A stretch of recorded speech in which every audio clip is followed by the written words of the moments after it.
right, to make a two-sided gender reveal cake topper, this is what you're going to need. You're going to need to cut the same exact size, size to whatever you want, front and back. So you want it to be able to read it forwards and then have it look backwards, because we're going to glue those together so that it is going to be see-through but pretty on both sides. So no matter where you're sitting or looking in regards to the cake, it's going to look really pretty and sparkly since I use glitter paper.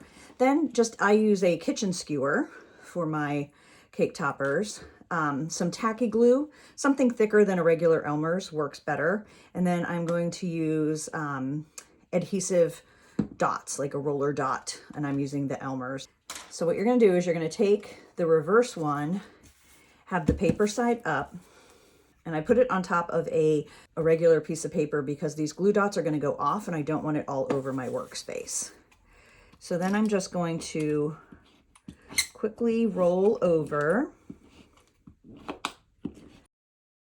You want to make sure you get anything that's kind of sticking out, like the edges, things like that.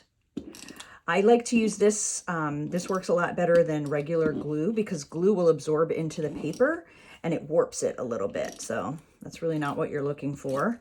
It also works better on these skinny parts. You could do little adhesive dots or double-side tape on the thicker part, but for the thinner parts, this is easier. Now, the skewer is going to get glued here, so don't put any there, but you can put it all around. So now I have the adhesive around most of the edges. So now I'm going to hover and line this up. And then when I get it lined up so you really can't see the bottom, I'm going to press down. All right, now I can move that paper. So now I have it together so that it's glitter on both sides. Now we're going to take the skewer, figure out about how far down we want it. I'm actually going to cut the pointy tip off so it's a little more stable. So I'm going to cut that. Ooh, who knows where that went. So I have a little more bulk for my glue. So I'm going to glue down to about there, all the way around the skewer.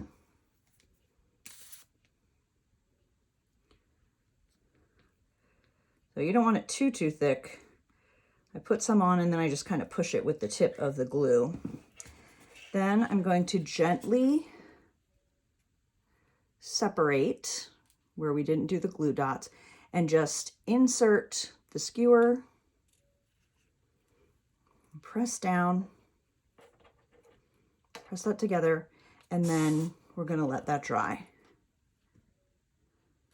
See how easy that is? I mean, with a cutting machine, you can make some really beautiful, elegant, and fancy looking things with a few pieces of paper, a little bit of glue, and a skewer. To make a three-dimensional cake topper for the gender reveal party, you're going to need these different supplies. So you're going to cut the text, boy or girl. I also have it available in girl or boy. Then you're going to cut the coordinating background. And then you're going to use foam squares. That's going to give it a little bit of dimension. And then a tacky glue. I'm using the Elmer's Craft Bond, and a skewer. This is just a regular kitchen skewer for kebabs that we're going to put right through here. If you're doing a three-dimensional boy or girl, you want to cut this little tab off of the R because you need the skewer to go as far up the R as possible for it to be stable, because it's a lot skinnier. You can decide to keep it or not if you're doing the girl or boy, because you have a lot more space to have your skewer.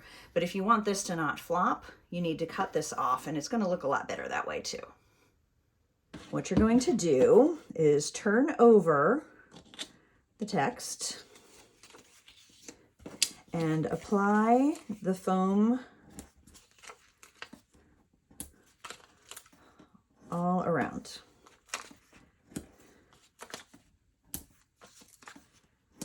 Now the boy is nice and chunky, so we can use these fat ones.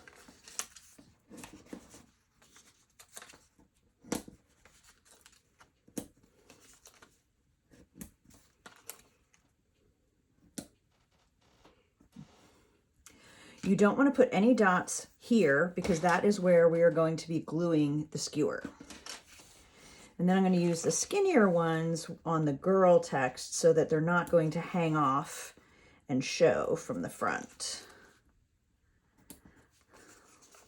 So you just want to do enough that it's going to be stable and keep it pretty nicely popped and connected, the front to the back.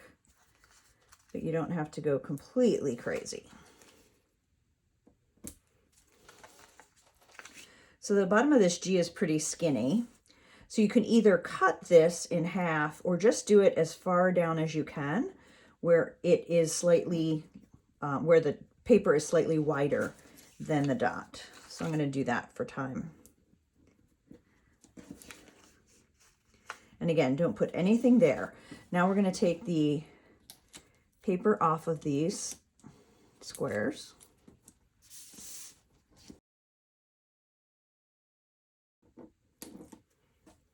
All right, now that all the paper is off of the foam squares, oh, that one is overlapping a little bit, so we're going to cut that. Not overlapping, it's showing on the front.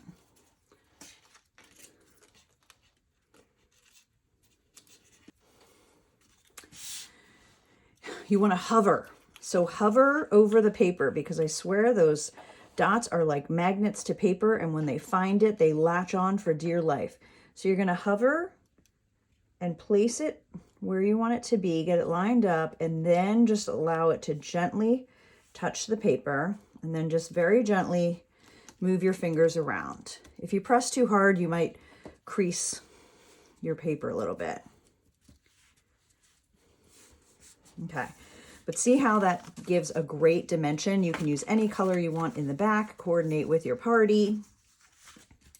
So it gives great dimension. Now all we need to do is add the skewer. And even though I told you not to put any dots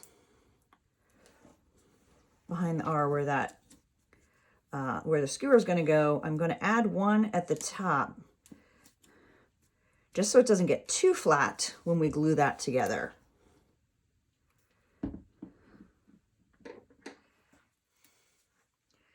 But I'm just going to do it like this. So then I'm just going to lift that gently without bending the paper, place it, and then just press down. So that's how easy it is to do the three-dimensional.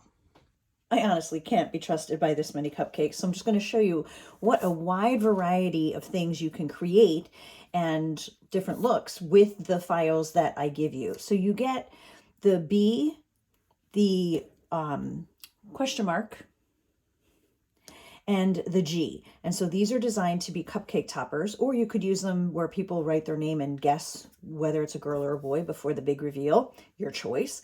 But you can do them by themselves, where you're just taking 2 copies of it, and you're having the G or the B be see-through and putting the toothpick in the middle for the cake topper.